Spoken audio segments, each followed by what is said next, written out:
Hello everyone, and welcome to this short video where we will guide you on how to opt into the correct track in the B Impact Assessment. I will also review some common mistakes that are made when selecting them.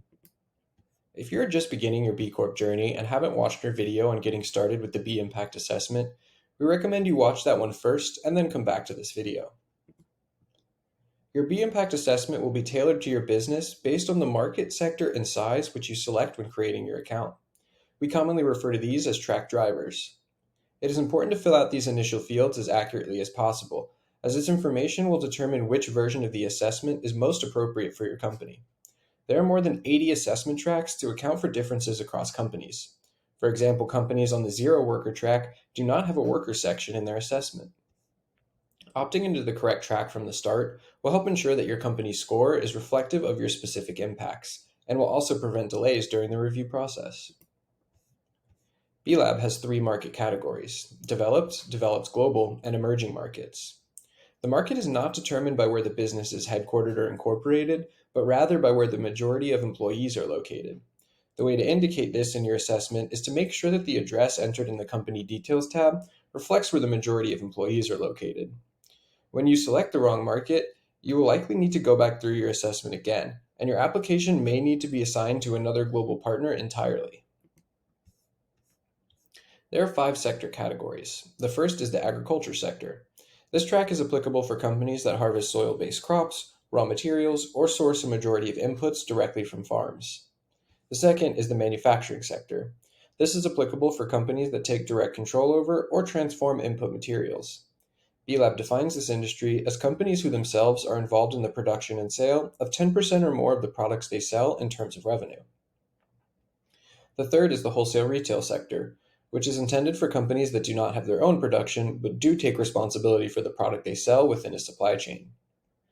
For the service sector, there are 2 distinctions: those with minor environmental footprint and those with significant environmental footprint.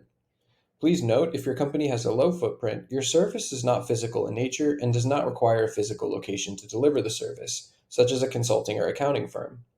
If your company has a high footprint, your service involves the provision of a physical product as part of the service, the use of significant machinery or equipment to deliver the service, or requires an operational location to deliver the service, such as a restaurant or gym. Here are some examples of business types and the sectors they fall into. If you're unsure of which category your business falls under, please reach out to certify@bcorporation.net and be ready to provide a breakdown of revenue streams, as B-Lab typically defines materiality of activities if they account for at least 10% of revenue being generated annually. There are several common mistakes that are made when selecting into the correct sector.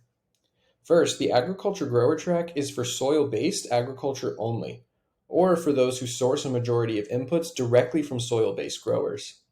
Please note that aquaponic and hydroponic farms, as well as livestock producers, would fall into the manufacturing sector.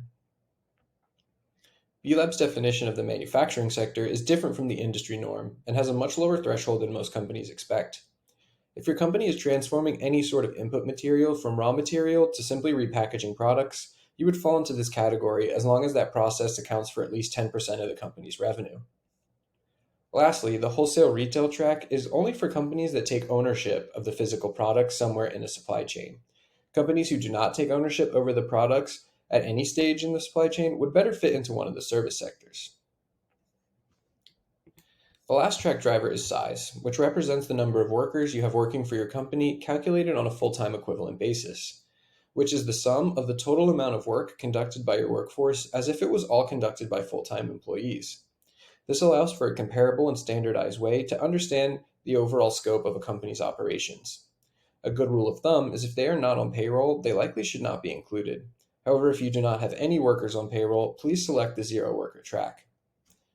Thank you for watching this video, and just to reiterate, choosing your company's track is not a guessing game.